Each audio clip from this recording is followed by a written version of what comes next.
Hi, so I think we can start now. So good evening, everyone. Thank you for joining our webinar for today. So today we are excited as KAPD to host Dr. Obaigwa Maronga. He is a restorative dentist who tells me he has a keen passion for taking pictures. So you asked for him, and here he is. So before he starts, I just want to remind everyone to join KAPD.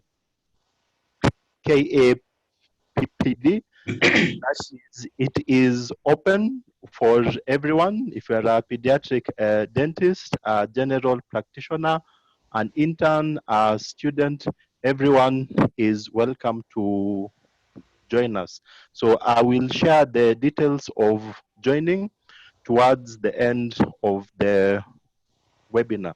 So without taking too much time, I'd like to invite Dr. Maronga to give us his presentation. So Doc, over to you. Thank you very much, Dr. Kere. I would like to first take, can you hear me? Yes, I can hear you. Thank you. Thank you.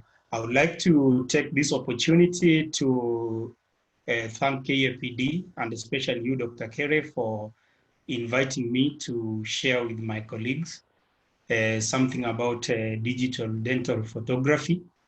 I would also like to thank everyone who has taken their time to join us this evening for this webinar. We were supposed to do it yesterday, but obviously because there was the memorial service of Dr. Wange, we could not do it. So I'm glad that you guys have taken your time to come here and join us. So without further ado, I would like to start. This is usually our topic that we usually do. We give like 4 lectures that are usually made up of 30-minute lectures. That's usually, we do it like it's a weekend course. We do it in the morning. Then in the afternoon, we get to actually do the practical part of it. But times have changed now, and we probably just have to do it online.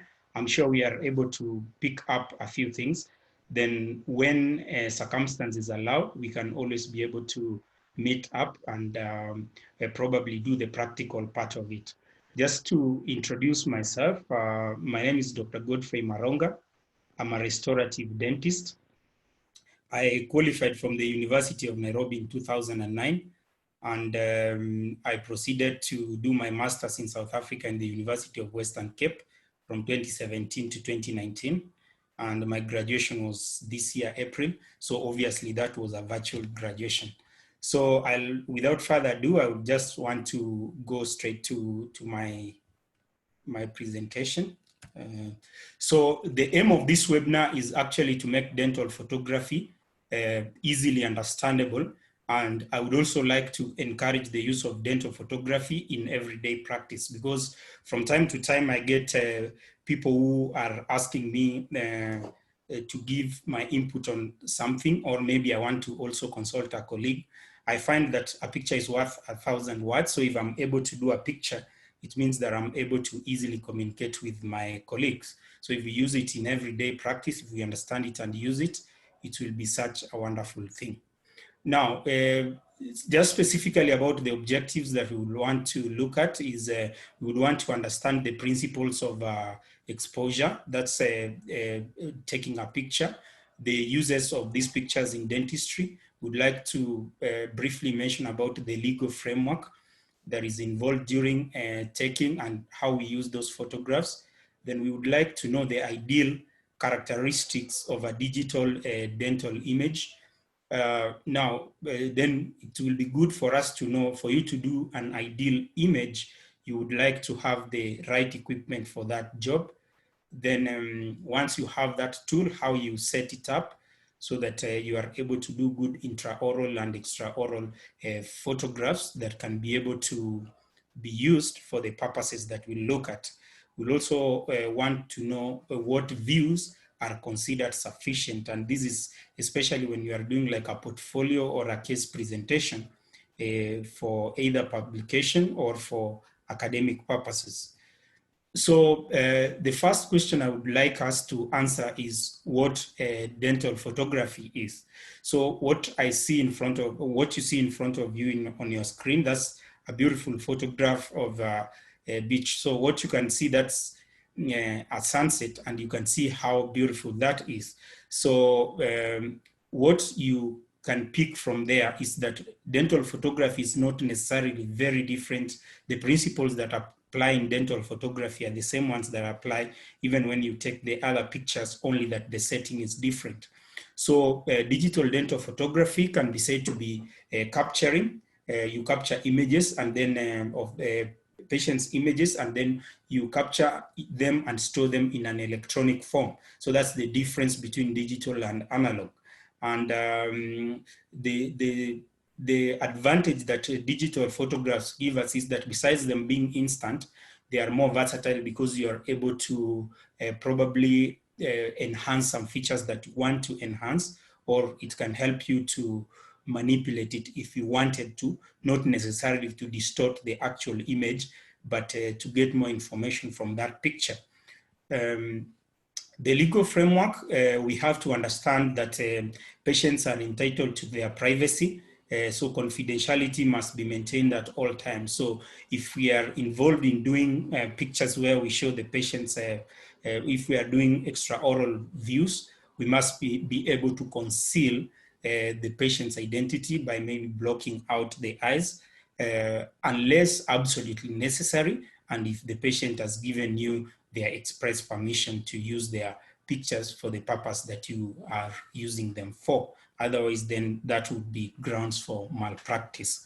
So ideally, there should be a standard consent form which the patient should sign after reading and agreeing to the intended use of the photographs. And the signed forms, they will form part of the patient's records. Where I trained for my postgraduates, usually the patients always gave consent for treatment. And I know even in a lot of private practices, this also happens. So taking and use of photographs can be part of that consent, or it can be done separately. So what I have here is an example of a consent for dental photography where the patient signs and they say that they have authorized you, the practitioner, to take photographs or videos of their face, their jaws and teeth before, during, and after treatment.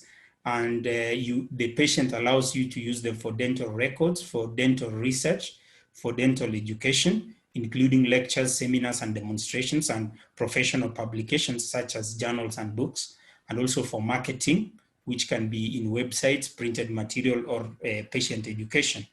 And then the patient must also be assured in the same form that their confidentiality will be maintained and that they do not expect any compensation or financial or otherwise for the use of their photographs. So if they allow, they write their name, they tick there, they give their signature and the date. So that's an example of a standard form that can be used before you start taking and using your patient's photographs. So the other thing that comes up, which I don't think we have a lot of guidance on, and I'll probably allow you guys to give your input at the end of my presentation, is the use of patients' images on social media. However, I think if you are able to protect the patient's privacy, then there shouldn't be an issue. And also if the patient has allowed you to take and use those photographs as such. So why do we need to do photography in dentistry? The first thing is for our examination, diagnosis, and treatment planning. We never used to do this a lot in undergrad, but in postgrad, because you are not going to have your supervisors always monitoring what you are doing, they will only look at the records that you have done. So it will help you a lot when you are doing your diagnosis and treatment planning. It's also good when you want to monitor the progress of pathological lesions or prescribed dental treatment. You can also do pictures before and after for patient education, especially when you are doing procedures like scaling and, oral hygiene. That will, the patients seeing how their oral health has improved through the pictures, because a picture is worth 1,000 words. That can enhance compliance. The other thing is for documentation of treatment outcomes. You can also use the pictures for communication with patients, staff, colleagues, dental technicians, and all the people who are involved in patient care.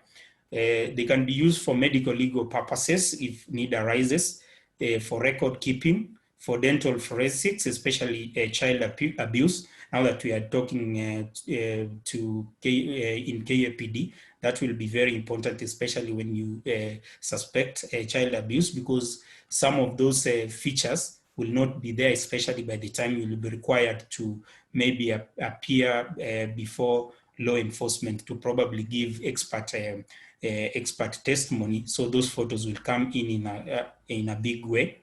The other thing is for portfolios, especially if you are doing maybe further education, and you can also use them for marketing. That's internal marketing and as well as external marketing. So once we've known why we need to take these photographs, the next thing is not every photograph that is going to be good enough to be used. So we need to be able to identify what are the characteristics of a useful dental image. So what you are seeing there is a picture of a patient that I did an onlay. I don't know whether it's me, because it's fairly obvious where the onlay is. This was a root canal treated tooth. So I did an onlay on the 2-6. So as you can see, there are certain characteristics that you are able to pick from that picture that are useful.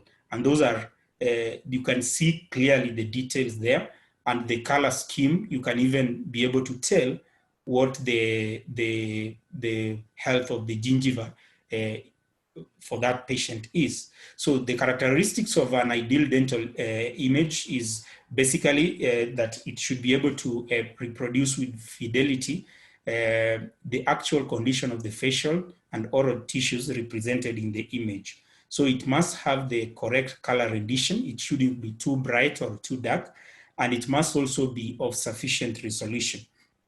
I'll shortly be talking about the equipment, but just to state right here is when we use our smartphones, there are those that will give you quite a bit of detail, but you will come to realize that a phone has a lot of other functions. So it doesn't have basically a dedicated sensor to pick up the pictures and present them as they should be. So you will get that once you try to zoom in on the picture that you have done using your phone, or most of the phones that we have, even if it's an iPhone, you find that sometimes the details do not appear as nice as they should. So that means if you are going to do a presentation and probably you are projecting that picture, by the time you blow it up on your projector, it might not be clear. Therefore, it might not be able to serve the purposes that it needs to serve. Just to move quickly, you see a picture like that. That's another picture. That's the only when it was still on the model before we actually bonded it. You can clearly see the color scheme that you have there and the detail, even the fissures the fissure pattern and the staining that has happened there, the glaze. You can see just distal between the 6 and the 7. You can be able to see a part of the material, the impression material that is there. So you are able to pick up so much details, and also the color scheme. So those are the two things that, the two characteristics that are used to determine whether it's a useful dental image, dental picture, or it's not. So if you are not in automatic mode and lighting conditions is not daylight lighting, you'll find that the dentist should adjust the camera settings to the correct type of lighting under which the photographs are being done. And this is what we call color temperature, whereby you realize that if you are using a bulb, if it's not daylight corrected kind of bulb, then you'll find that the lighting is different. Just the same way, because remember, the color that we see is a function of the light that shines on it. So if it's a monochromatic kind of light, it's not daylight that has all the colors, the color that you actually see might be different. That's the same reason why when we are selecting, when we are doing shade matching for direct and indirect restorations, we usually want to look at those colors under either under normal daylight, or we want to select it. If you are using light, it must be a color corrected bulb that has all the colors, so that then we do not get a distorted color. So sufficient detail, that means that you want to be able, if you are dealing with a soft tissue, you want to be able to see, to distinguish between healthy and diseased tissue, especially when you have pathological changes. You should be able to see attached gingiva, degree of stippling. You should be able to see the gingival biotype. You should be able to see transition between keratinized and non-keratinized oral mucosa. You should be able to see the shade transition of teeth, traversing from cervical body incisor. That's if you are dealing with teeth. You must be able to see the enamel characterizations, the lobes, mottling if any, staining, chips, texture, hypoplasia, cracks, fracture, and perikymata. If your tooth has all those structures, you should be able to pick this with fidelity. The other thing that I must tell you about photographs from my own experience is that they have helped me to be able to critique my work more. So it's something that when you look at a patient, it looks nice. But the moment you do a picture and maybe you are seated in the evening and you just look at the picture of what you did during the day, you are able to see where you can improve. So it's a very good learning tool for self-critique and also improvement. Also, when you share it with friends, sometimes you think something you really like, that you did a good thing, but then one or two friends are able to pick that this doesn't look right, this doesn't, maybe you could improve on this, and that's how you tend to improve. And that's the same thing we have been doing both on Facebook and in the Restorative Dentistry WhatsApp group that we have, where we share and learn from each other. So all those characteristics of the hard tissues should be reflected in your picture, meaning it has to be a picture of very high resolution. So this is just a picture. This is a patient that I was seeing for my final year, for my final postgraduate exam. And there were very interesting aspects there. But that's not being the point here. You can be able to clearly see where the patient has some recession, where the patient has some inflammation, where there is the denture, the characterization that has been put on the denture, all the hard tissues, where there is a silver filling. You are able to see all that. The only thing maybe you could critique this photo is you should try not to have too much saliva, because saliva also tends to reflect light and distort the image a bit. So sometimes, because also when you are putting all the equipment you need in the mouth to do the picture, the patient tends to salivate a bit. So from time to time, you have to pause and ask your patient to swallow the saliva before you do pictures. So the scientific principles of exposure are very simple, because I know I'm talking to people who have done even radiography, so it's very easy for you to understand. So the way the camera sees and the way we see has a lot in common. So, so the way it works is how we see this one, we know from our basic physiology that you have an incident ray or the incoming ray, which has all the colors. Then if the object it's eating, for example, is blue, what will be reflected back to our eyes and our perception from the brain is that we are seeing a blue color. So it is the same thing how the camera sees. So you have your camera there, that's like the inside of a body of a camera. So on my left, you can see a path of a light coming in. So there is a diaphragm there. So you have a lens. Just at the back of the lens, you have something called a diaphragm, which can dilate or increase in diameter or reduce in diameter. This one you can manipulate. Remember, in our eyes, we are not able to control how our lens, it's automatic from the brain, but for your camera, you can be able to regulate to show, to control how much light comes in. So when it hits there, when the mirror is down, you can be able to see it. So this is a camera that has mirrors. So that light is reflected up to the pentaprism, whereby we have our eye back there, top right, where we have the viewfinder. So that is how that light travels. And so this is a digital single lens reflex camera, where you are able, what the camera sees and what your eye sees at the viewfinder is the same thing. So so that is essentially how it works. So when you do a picture, this camera usually turns up. And that's why when you do a picture at that particular moment, it's like blind, you never see. So once you have seen, you click the picture, there is that darkness that happens, then you see your image. So what happens at that time, and you will usually feel the sound of the shutter. What happens is that mirror that you are seeing in down position usually goes up. And right behind that mirror, you can see there is a shutter. That's like a curtain. So that is also drawn off.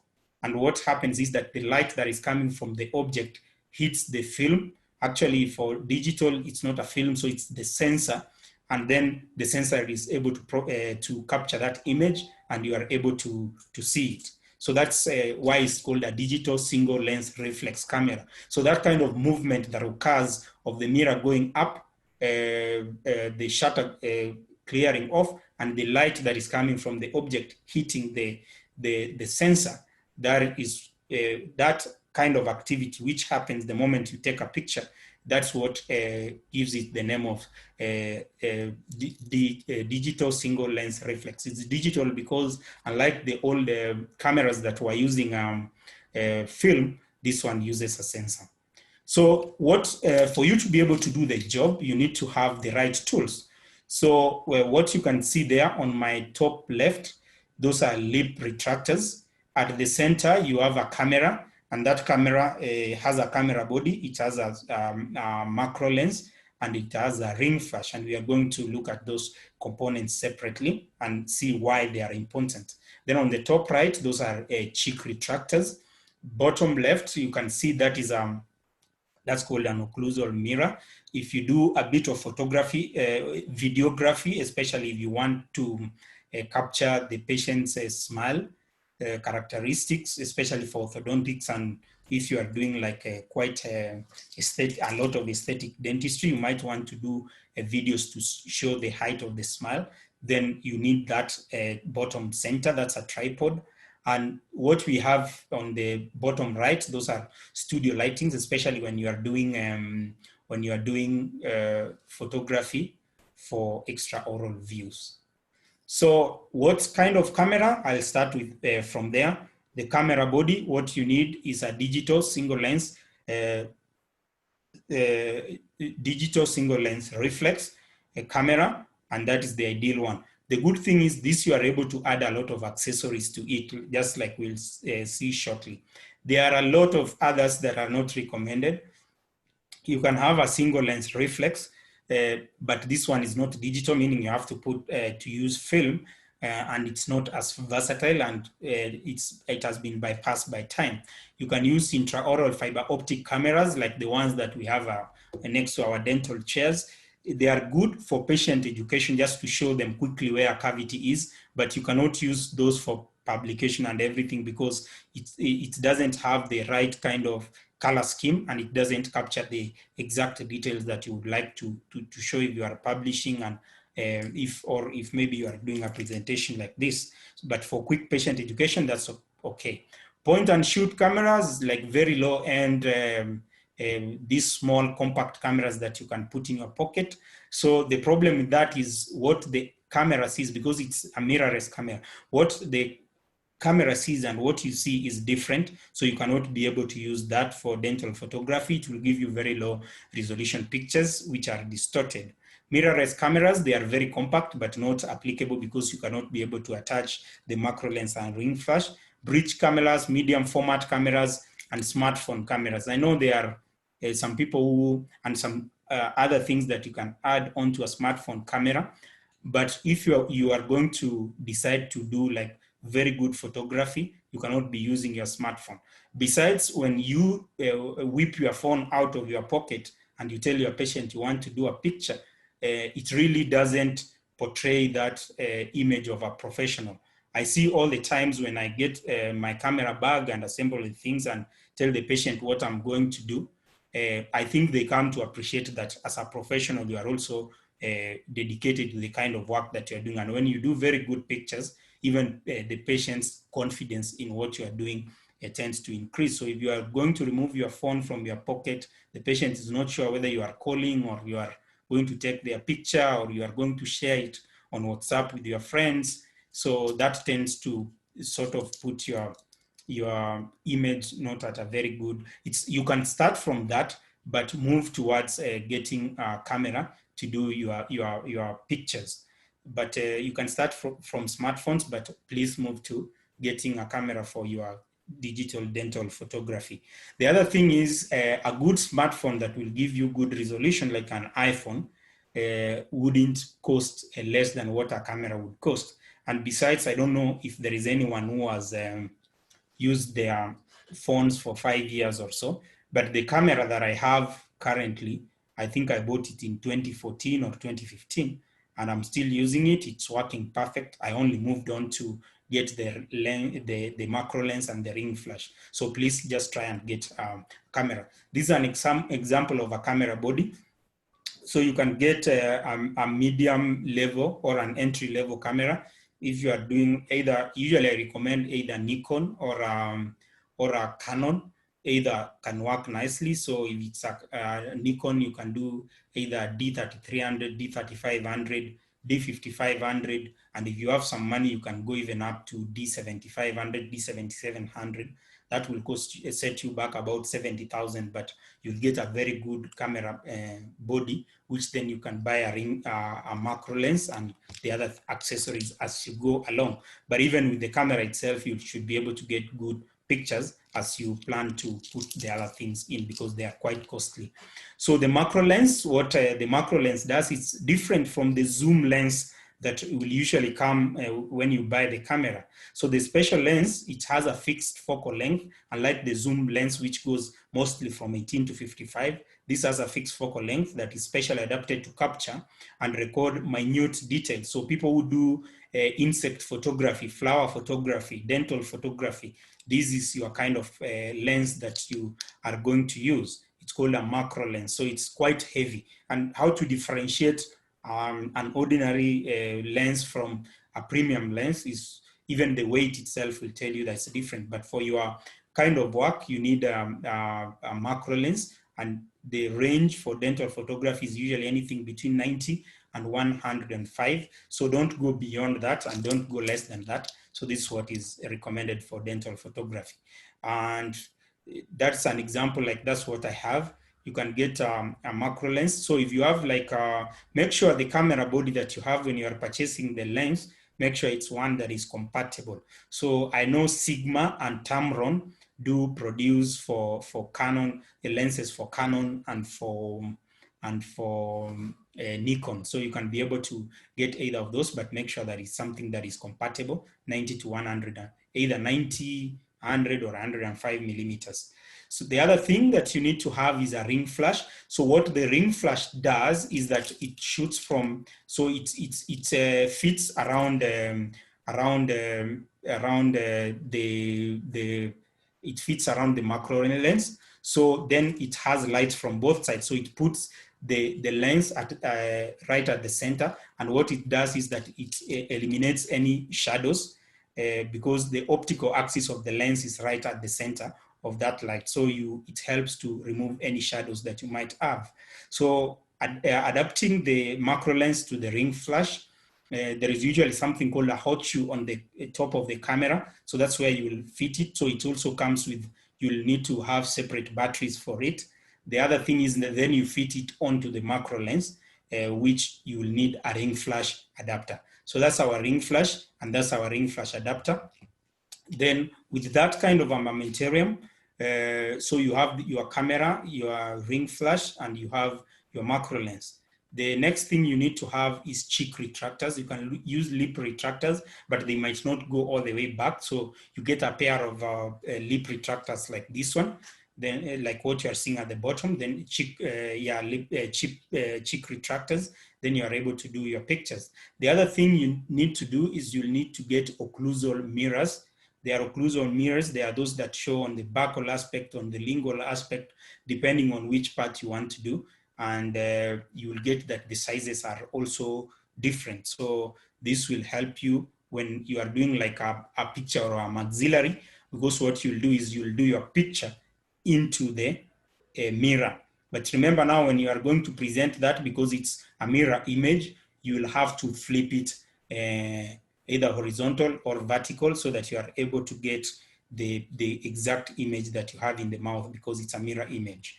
The other things that you need a white or an off-white background. That's if you are doing a picture, extraoral pictures. You need a black mask. So the black mask is also what is called a contraster. So if you have seen some of my pictures, like especially when I'm doing upper anterior teeth, you will not see the rest of the tongue and everything there distracting.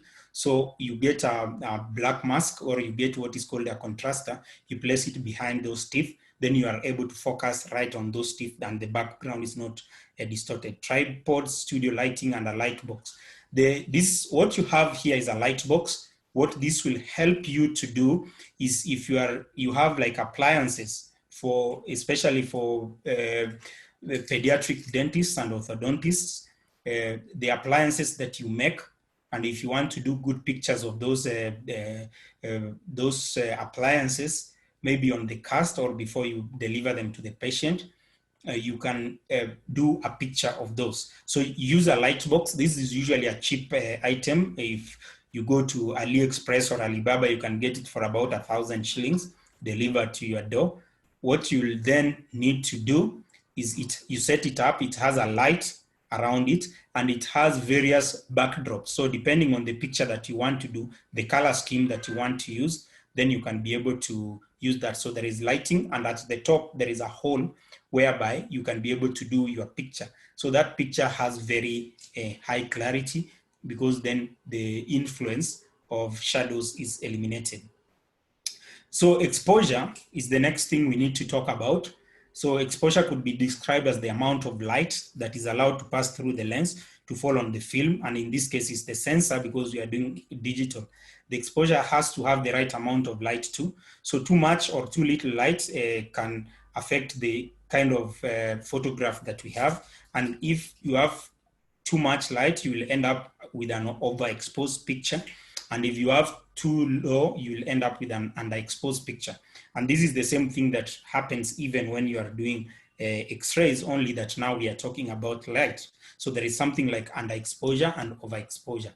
So how to determine that you have the right exposure?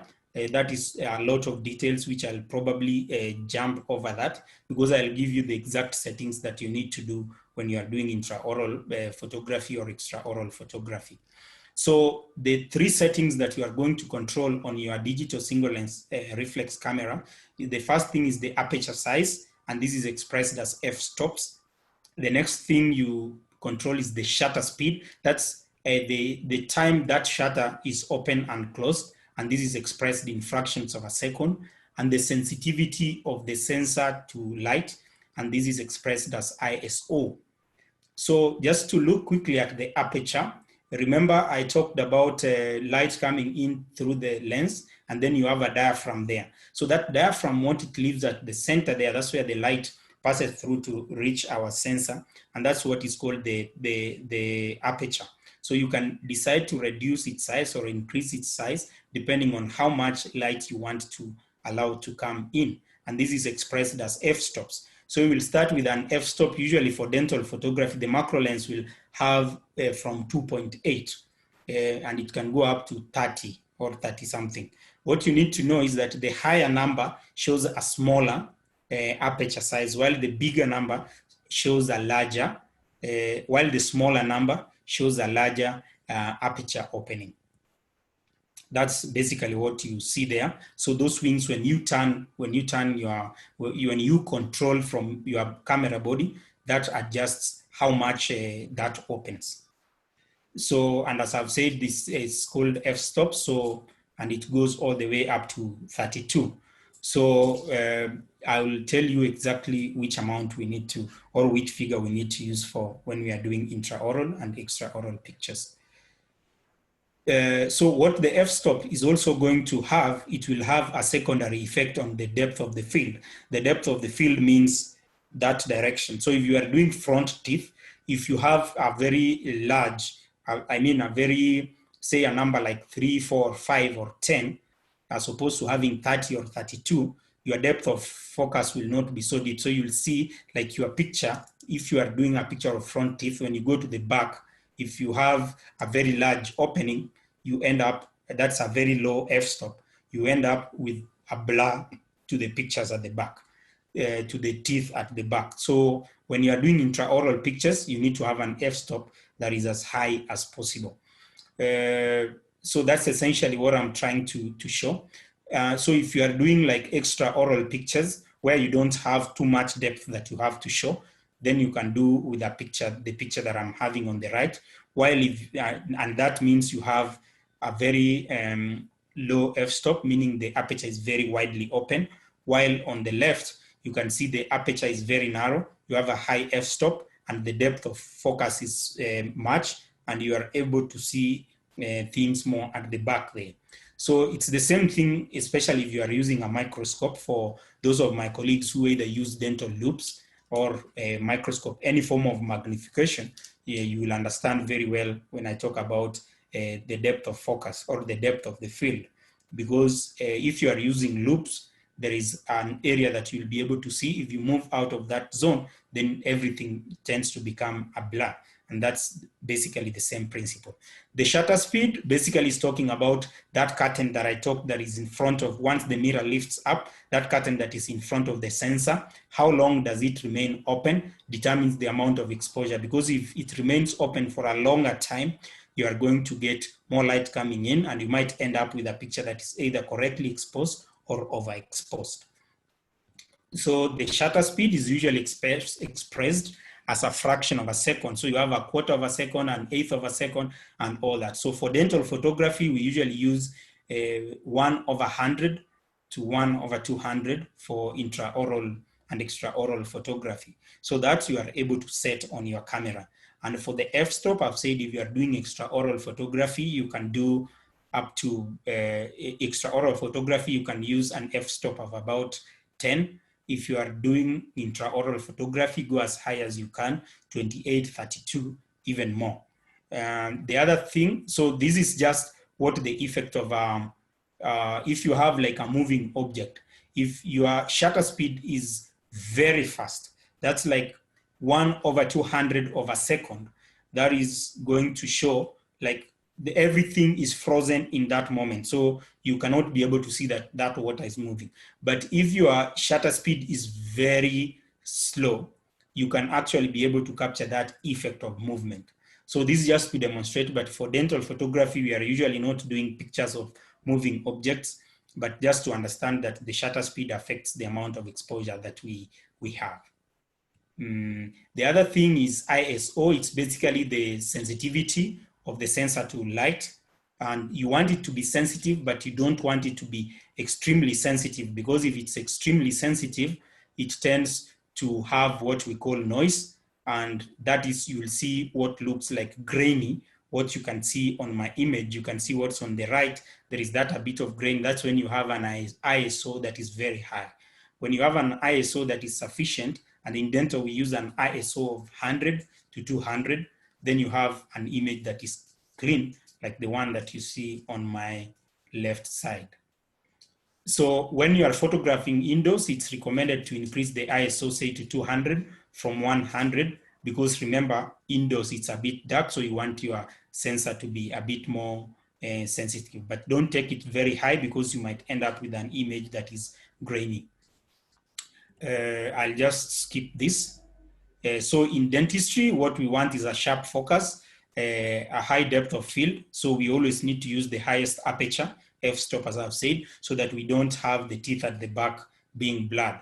So this means that we need to have a very small opening of the aperture in the lens as is possible. So the dentist, depending on his or her level of learning curve with photography, can use the automatic mode, the semi-automatic mode, or the aperture priority mode, or the fully manual mode. So for me, I use the fully manual mode because it gives me a lot of latitude with playing with my pictures. So this is something that if you get a training of about a few hours, you are able to use it nicely, because I know dentists are people who learn quickly. They know they are able to learn how to use equipment very quickly. A camera is not different. If you get your settings right, it's very easy for you to use. So if you are able to go to the fully manual mode, then the better for you. So those are the settings that you need to use. So if you are doing portrait, like the facial photographs, your ISO is going to be anything between 1 to 200. Your f-stop, you can go up to f10. You can do 5. And the lens, remember, you also need to set the lens. So the lens, you need to set it at a ratio of 1 to 10. If you are doing very close-up pictures, the lens, then you can, like if you want to capture the two central incisors, the lens, you can set it 1 to 1. If you want to do maybe the whole mouth, you set the lens 1 to 3. The ISO, anything between 1 and 200, and the aperture size 29 to 32. And the shutter speed, you can set it 1 to 100, it should be fine. So if there is anything that you walk out from this discussion, this is what you need to be able to do. So I'll just pause there a bit, because it's also showing you the views that you need to do, what the ISO that you need to use is, what the aperture opening is going to be, what the shutter speed is, and what ratio you need to set your lens at. You can do this manually. Don't allow your lens to move back and forth, because when you are in fully manual mode, the size of the pictures from one image to the next is the same, because it's you who's moving. It's not your lens that is zooming in and out to select for you what you want to do a picture of. The other thing that is very important is in photography is composition. I usually sometimes see a picture where somebody wants to show us something on the teeth, but back there you are seeing their impression, or you are seeing the assistant walking across there with the impression that they just took, or you are seeing their instruments at the back there. So that tends to distract from what you want to show from your image. So make sure you block out that which you don't want to see. If you want us to see teeth, please don't place your finger there. We don't want to see the finger. Try to use your retractors. Once you have used your retractors, that photo, before you share it, just try and crop, because the composition is you want everybody's attention to be drawn to what you want them to see. So don't let them see something else. So if use retractors for intraoral, for extraoral, make sure you have an off-white background or a background of any color, so that then we are not seeing other things at the back there, because that tends to distract us from what we should be seeing. So you should have all these things. You should have the subject at the center. You must apply the rule of thirds. Then you must have balance. You must have, your point of view must be correct, and it must be simple. So eliminate everything from the foreground and the background, so that you have something that is clear. For extraoral pictures, you can do an off-white or background routinely. Perspective, this is very important, especially for orthodontists and pediatric dentists, where you want to show the overjet, overbite, and even for restorative dentists. So it's very important that you take the perspective. You must be at level, your lens must be at level with the patient, unless you want to show something else. So make sure that your perspective is, you don't have the patient too high, too low. The patient's head must be in natural head position.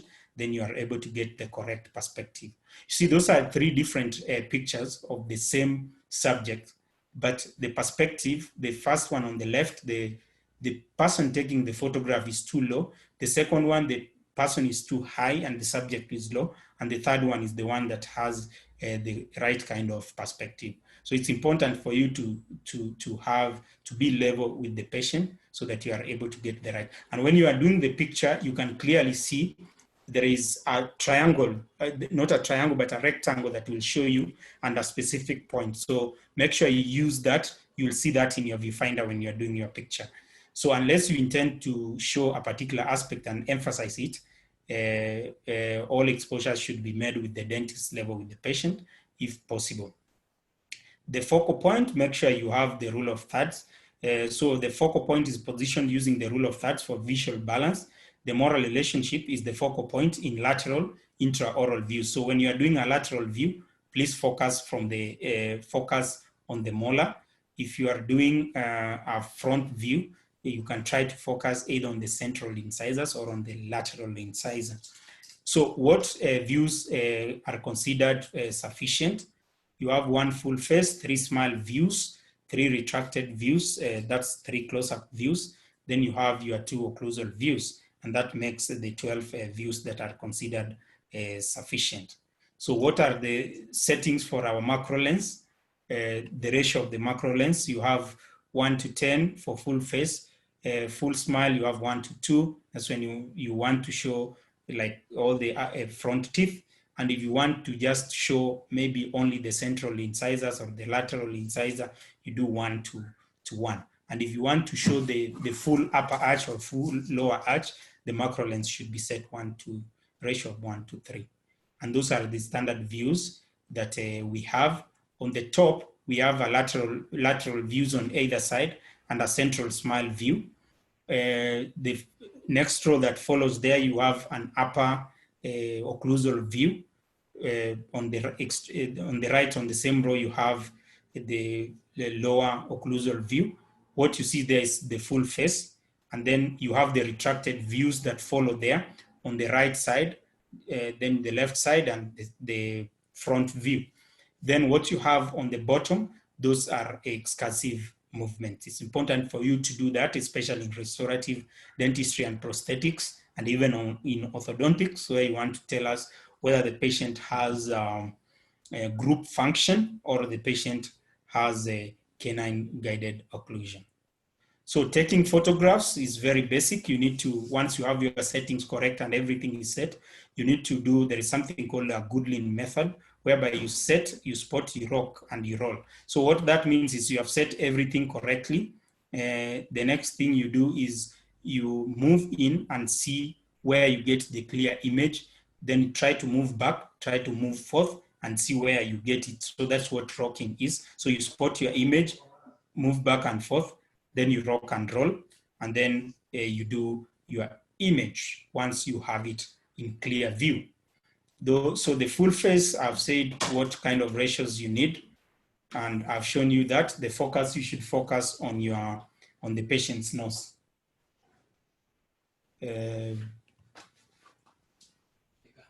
Sorry? Gariam. Just a minute. Sorry. All right, sorry for that. The next thing that you need to show for the smile views, you need to take the f-stop a little bit high. Then your focus is on the lateral incisor for the lateral views, and for the smile view, the central incisors are the frontal view, the central incisor is your focus. So the intra-oral views, you go a bit higher with the f-stop, as I said, and you use your mirrors and retractors to be able to do those pictures. So you take your picture into the mirror, especially if you are doing your occlusal views. So once you have captured this, now you need to be able to store your images and manipulate them. So I'm not too much of an IT guy that can tell you, but what I know is when you have pictures that you have done, so the pictures have a certain number of megapixels. So, and an average picture, if you are using high resolution with a macro lens, will be anything between 8 and 10 megapixels. So what I would usually say is try for the beginner, and even me, I'm in that level, I still do my pictures in JPEG. But I know if you are a very experienced photographer, you can do your pictures in RAW mode, because in RAW, you are able to manipulate them a little bit more. So make sure you store your images correctly, and make sure you label them. Make sure you give them a watermark, so that if somebody is using your pictures, at least you are able to get the credit for the kind of work you are doing, because pictures take a bit of time to do. So the other thing is, if you are going to use these pictures for a website, you need to be careful, because a picture that is 8 megapixels or 10 MB, it's going to be very difficult to open on a website. So you need to format them so that they are not very heavy.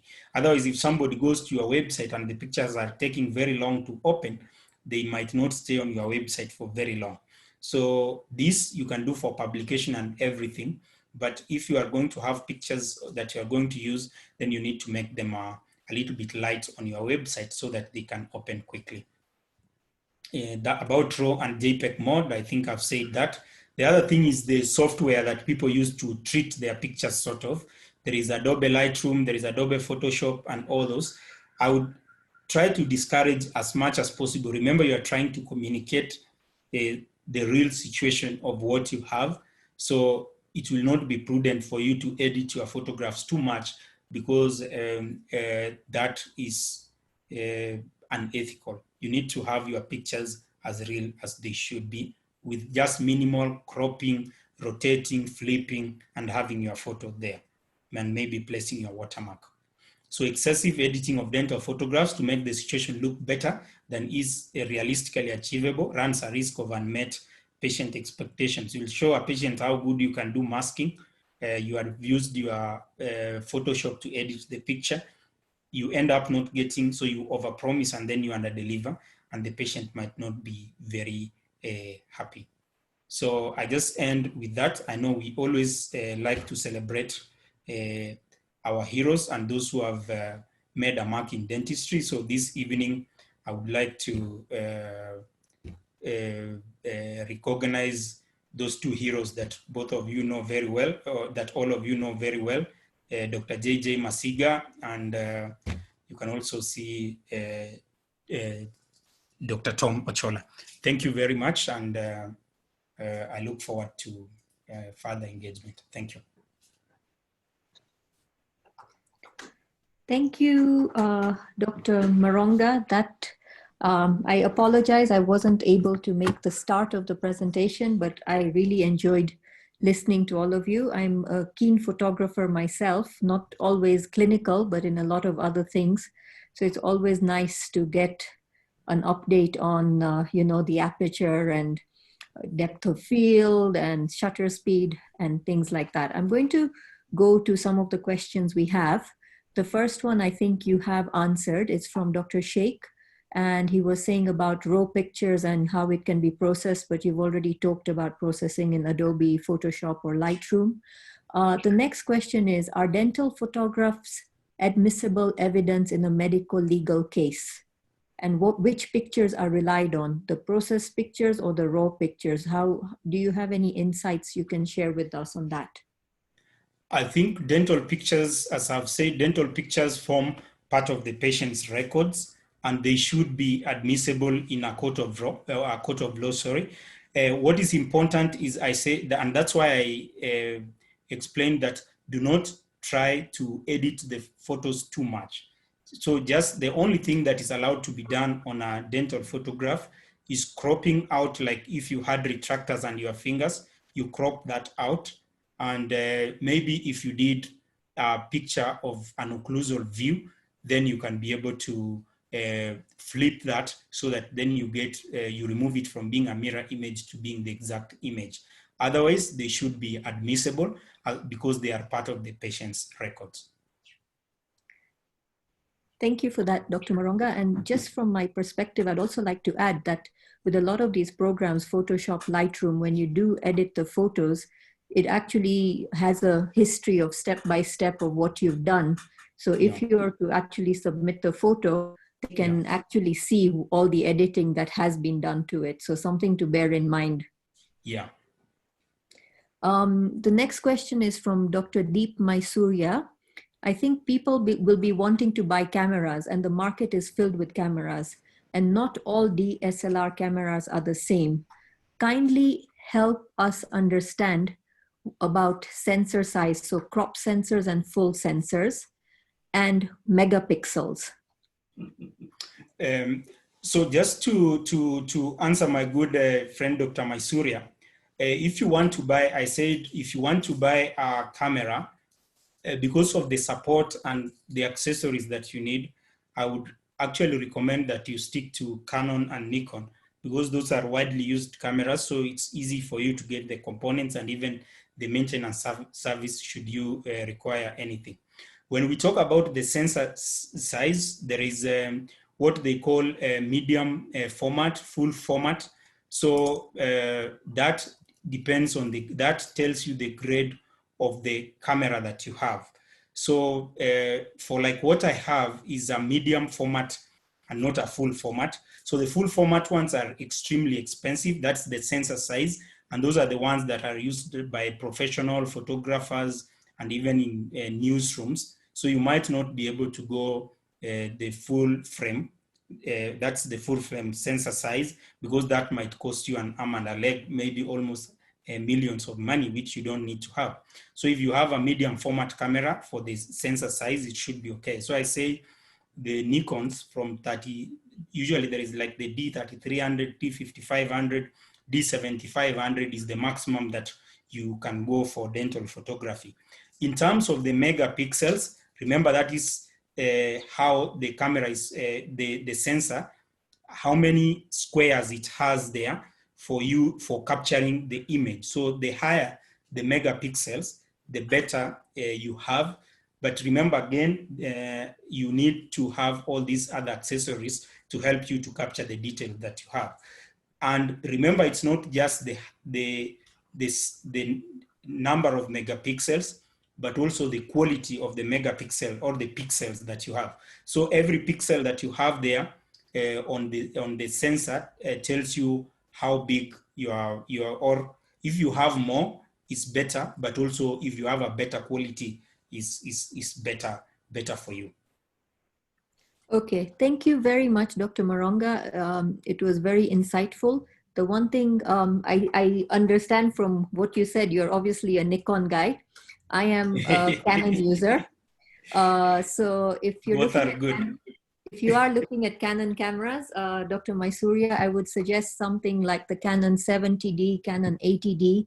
Again, they are crop sensors. I do agree with Dr. Maronga. You do not need a full sensor for dental photography. Crop sensors are fine.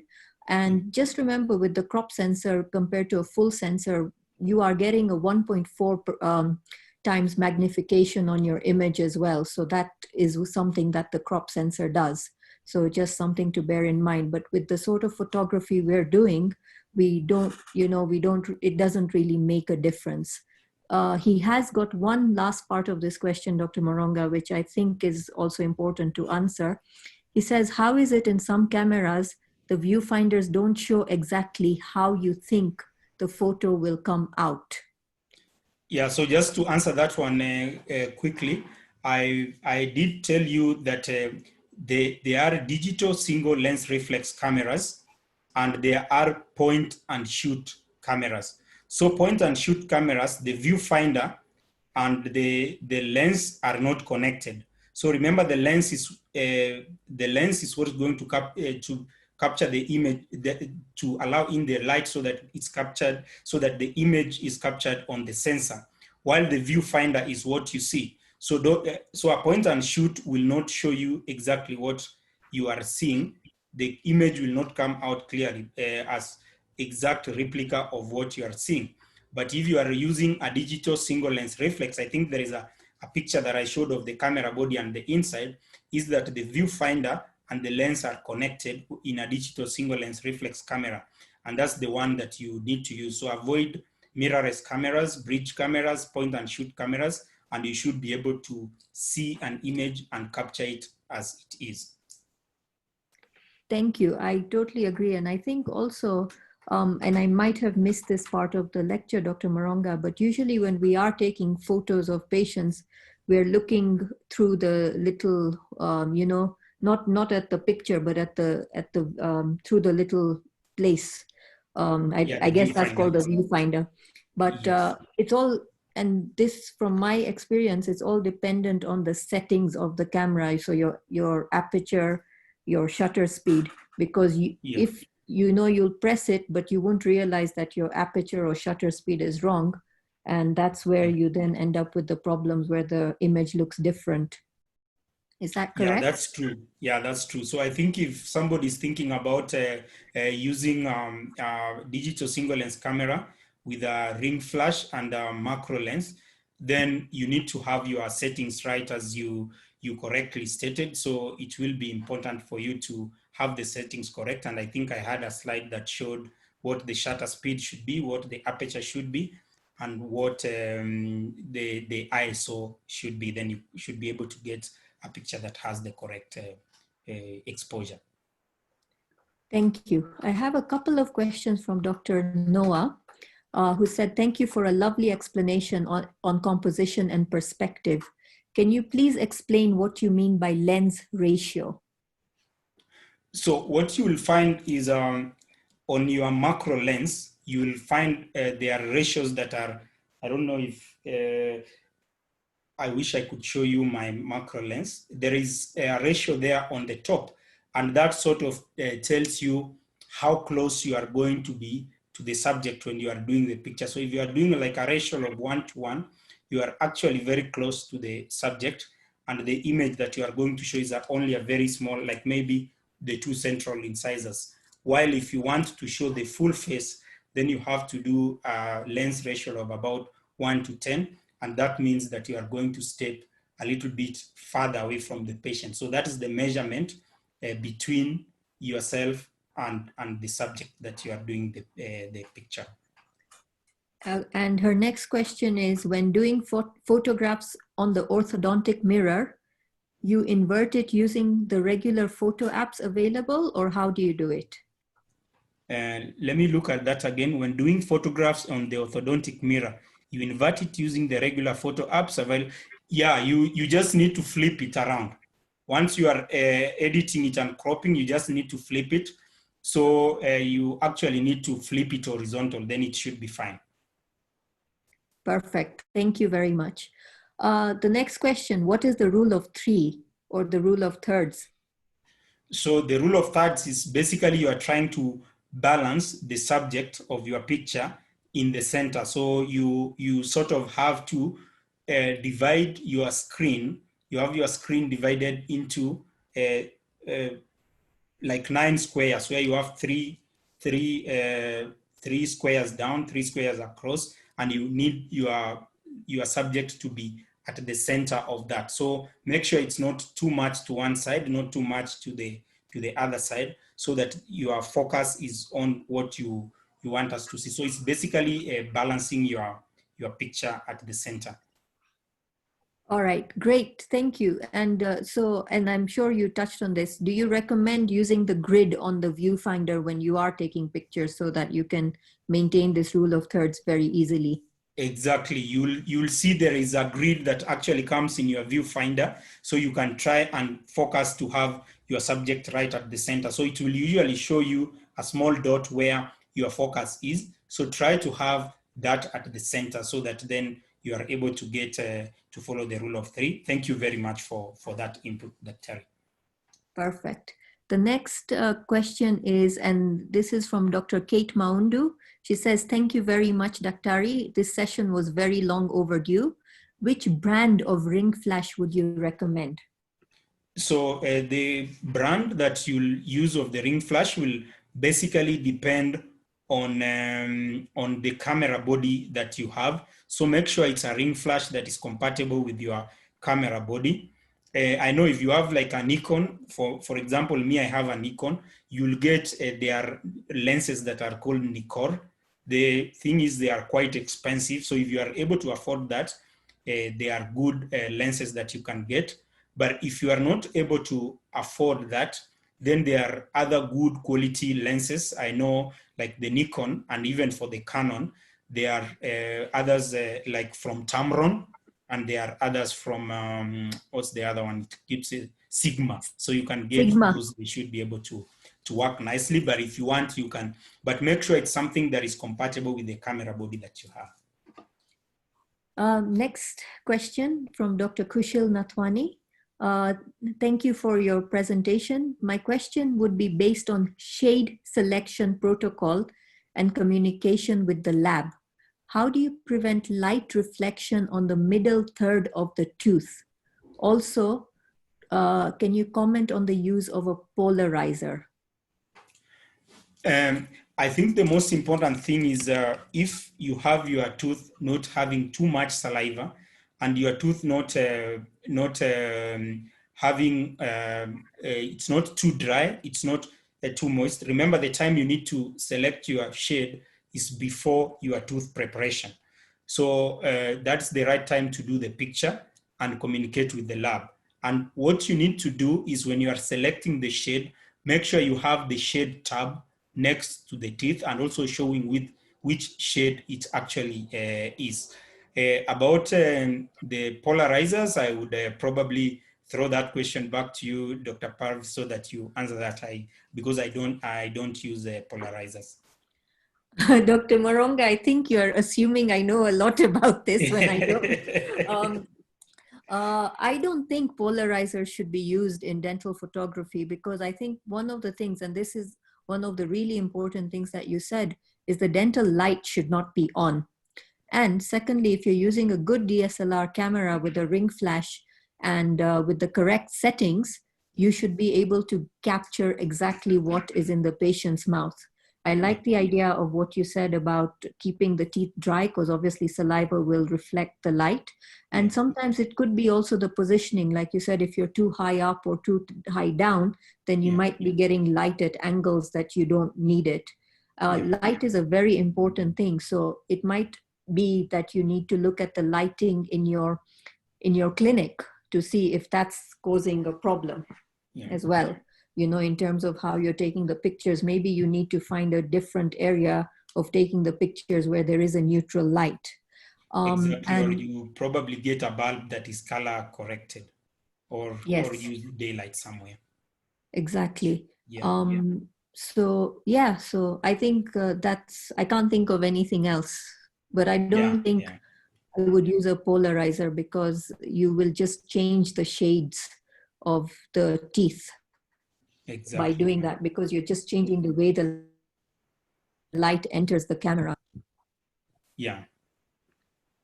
Okay.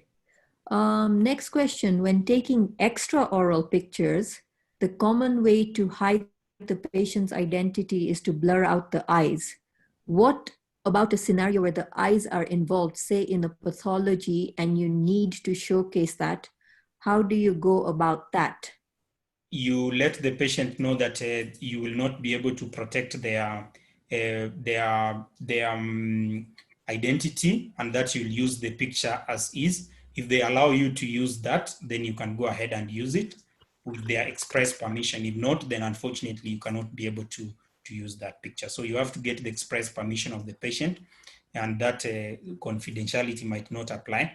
Most patients will not have an issue with that. Some might have an issue with that, which unfortunately then you cannot be able to share. Yes, I think I agree. It's all about getting informed consent. So maybe they should be, do you have a consent form for patient photographs? What do you do, Dr. Maronga? Yes, I actually showed an example of a consent form whereby you get to show your patient signs, and they allow you to use their pictures for during, before, during, and after treatment, either for research, for for marketing, for all the purposes that you intend to use. If there are specific areas that the patient does not allow you to use their pictures, then those can be struck out. But I usually find that as long as the patient's confidentiality is protected, patients don't have an issue with that. So that can also form part of your consent form for treatment, doing pictures, or you can have a separate dedicated form that patients sign before you start doing any pictures. Perfect. The next couple, I mean, are some of them are comments. Dr. Noah agrees with us about polarizers. She says it should not be used in dental photography. They're used as filters for creative photography. I think I do agree with that. The other question is, again, from Dr. Mysuria, because you said you don't recommend use of mirrorless cameras. Why? Remember, I said the mirror, what the mirror does is the same question that Dr. Mysuria was asking about the axis. Remember, mirrorless cameras, you might not be able to attach all these accessories of the ring flash, the macro-lens and all that. So I'll still insist that for dental photography, you need to use a digital single lens reflex. And that's the match that I've used so far. So you mirrorless cameras, they are a little bit more compact, but they will, because it doesn't have the pentaprism on the top, and also the mirrors are illuminated, so it's not big, it's compact, but remember, it's not the right tool for the job that you want to do here. Maybe before I take it back to you, Dr. I think there is Mercy Oira, who's asking about any recommended brands. I said both Canon and Nikon should work correctly for you, but it has to be a digital single lens reflex camera and not a point and shoot camera, Dr. Mercy Oira. Thank you, Dr. Maronga. I think on this one, mirrorless cameras, the technology is progressing very fast. I think now, in terms of the way they are making the adapters and the lenses, I think we are going to find a time when DSLRs are being phased out and we're all going to go mirrorless. So I don't think it's a question of that we can't use mirrorless cameras. It's just making sure, I think, of making sure we have the correct adapters to get everything fitting together. Because some of the technology that's coming out in the mirrorless, I mean, the first company in the game which really took it forward was Sony. And they have great features of focusing and things which weren't there in any of the DSLRs. And Nikon and Canon are just catching up. I know that there's also some good Olympus cameras out there. So I think this is something that, it's a work in progress. But what I would say right now is the mirrorless are more expensive than your simple DSLRs. So when you're working with a budget, a DSLR will still probably be the way to go. Yeah, that's important. Also considering that once you have the camera body itself, that's not all you need. All the other components that come in. That's your macro lens, your ring flash adapter. Then you need your ring flash. Then remember, you probably need to have a carrier bag because these are delicate equipments, and there is a padded bag, and that will set you back about 20,000 or so. So it's really something that is, even with these DSLRs that are not so expensive, the whole budget is going to come to around 250, 300,000 maybe, depending on where you buy. So I would probably encourage that we do DSLR for now, but I agree with you that when the technology is there, and obviously when the technology is widespread, the prices might even be lower, which will be a good thing. That if that's where technology is, then obviously we have to adapt to that kind of technology. One more question, Dr. Maronga, and I don't know if you've touched on this in your lecture, but do you insure your dental camera and accessories as part of your clinical insurance of equipment? Or because, as you said, it is very expensive equipment. I've had a ring flash break and it set me back about 40,000 shillings. So how do you do the insurance on these things? I think if you contact an insurance agent, they should be able to do that, to probably tell you how to go around it. It will be a good thing to get insurance, considering that this is a expensive equipment.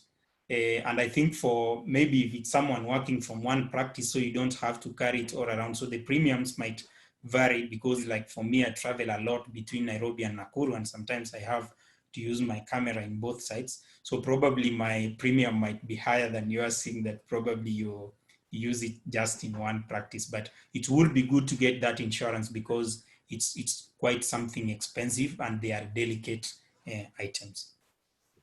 And next question, like, I mean, I know I get lazy about sometimes, taking out the camera, setting it all up.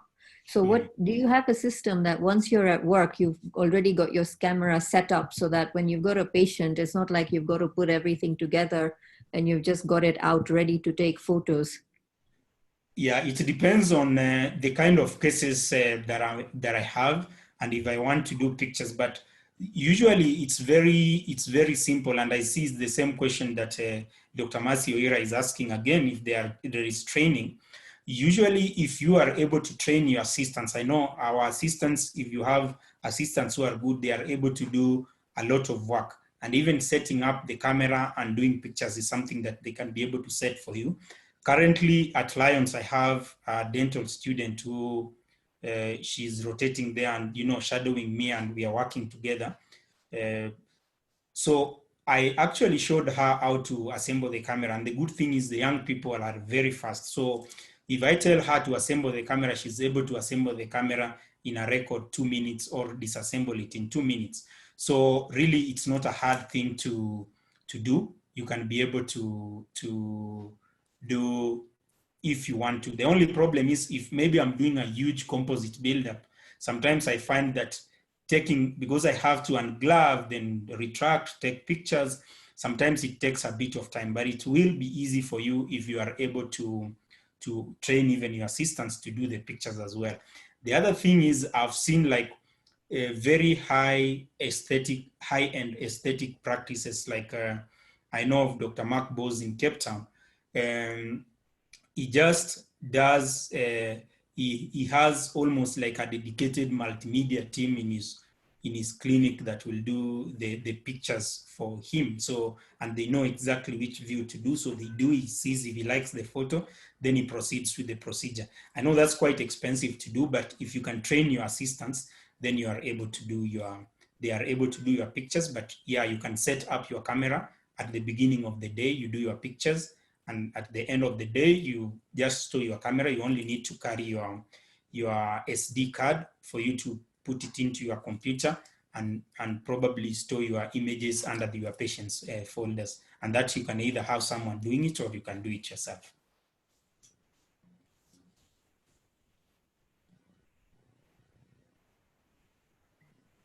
Great, Dr. Maronga. I just want to make a comment, want to ask a question, and I'm not sure if you covered this. How do you back up your images, and how do you keep them safe so that in case your SD card got lost, or in case your hard drive got, how do you back them up to make sure you don't lose them? You can do cloud backup. So the other thing is I have like an external hard drive. So every so often I back up in my external hard drive. Is about 6 terabytes or something. So it's very big. The other thing is you can do a cloud storage. I know Google Drive gives up to, is it 15 GB, which is quite a large space. But if you want to, they call it G Suite or something, you can be able to get more space. But I don't think my pictures have reached where I probably need to buy more space from Google, but you can be able to back up your pictures online. Okay, and great. But with backing them up online, how do we maintain, make sure that there's no risk of them being hacked into, or, because there's things about patient confidentiality, patient's record. Yeah. So how do you ensure that? I think if you buy like G Suite, I know there is, of course, everything that is done online has a risk of being hacked and, breaching that patient confidentiality. But I think like this dedicated, if you have like dedicated service providers where you buy space, it's the same thing like even clinics that are digital, fully paperless, you have that risk of the information being hacked. But I think from time to time, but I think those companies have also put up measures to try and protect that. Personally, what I do is I store my, as I said, I have an external hard drive. So from time to time, I back up my data, because I remember it's not just the patient's pictures, but a lot of your other records.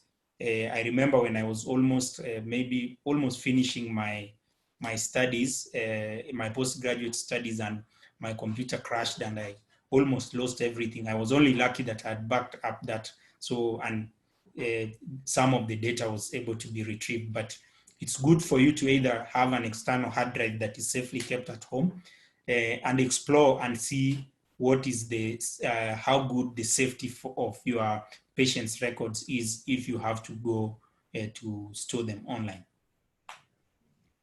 Thank you, Doc. That was very good. Before I end, I just want us to read a comment from Dr. Frank Mbaye. He says, polarization helps to remove the glare, and this helps prevent the light reflection in the middle third. Their use also helps with correct chroma communication to the lab. It also helps to pick up characterization like craze lines, white stains, decalcifications, translucency, and opalescence, which all show up better once the glare is removed. So yes, polarization can do that, but I also think that if you have the correct lighting, as you said, the neutral lighting and the correct settings on the camera and the correct positioning of the patient, then you should hopefully be able to get quite a clear picture. And sometimes they use, they put the black behind the teeth. I keep forgetting what that is called. It's called a contraster or a black mask.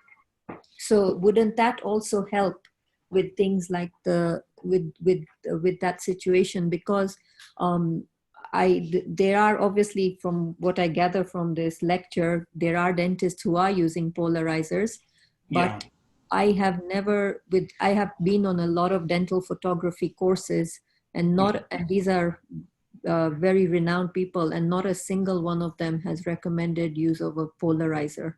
Yeah. So I think obviously everybody has their own little trick which works for them. So I think the bottom line is, regardless of what you do, if you are able to communicate the right shade to your lab, that should be good enough. But it's good to understand what the advantages and disadvantages of whichever method you choose is, so that you are able to navigate easily to be able to get the right information that you're looking for. Yes, I agree. And I also think with polarizers, because a lot of them, you can change the light on them, make it less glare, more glare.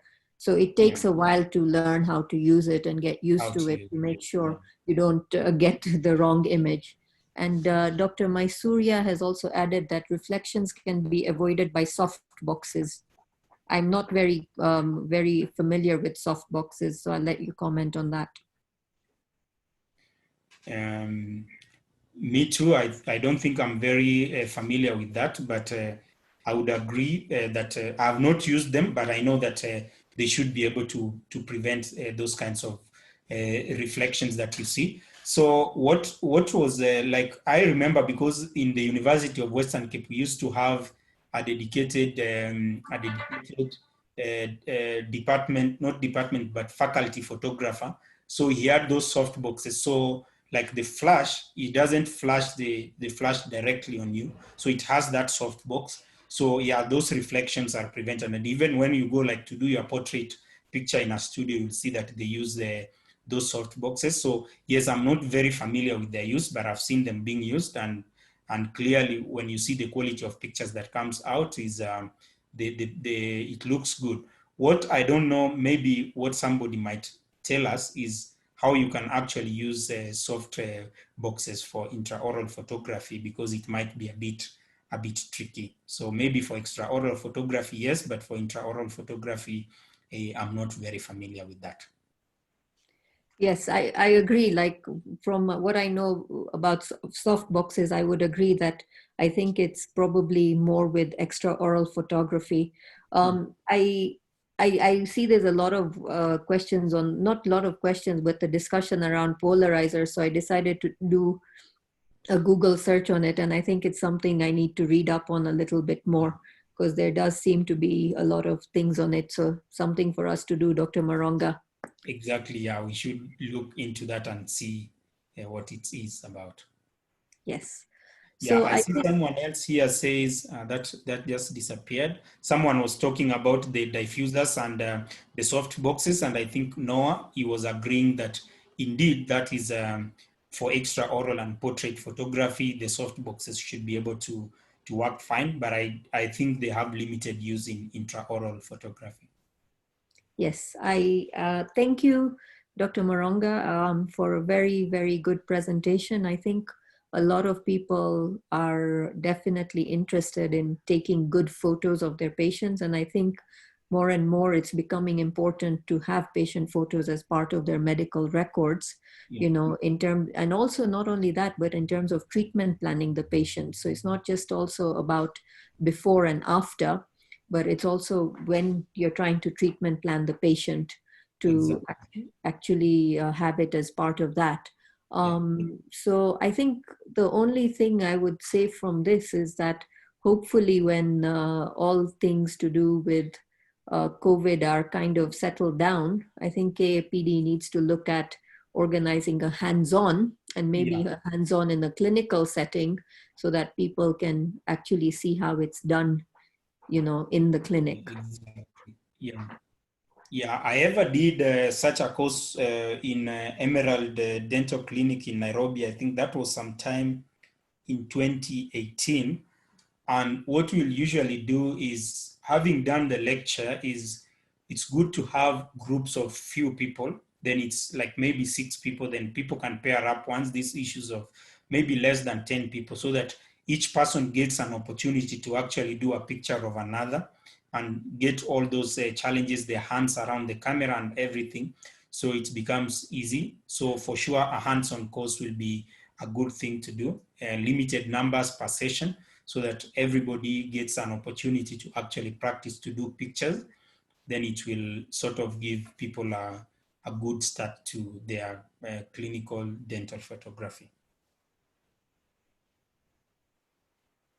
Thank you, Dr. Moronga, and thank you to all the attendees who have joined in. At one point, I think we had well over 100 attendees. So it's had a very good attendance, this lecture.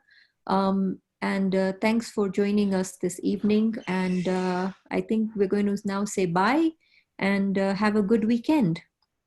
Thank you very much, everyone, and enjoy your evening. Thank you for attending. Okay.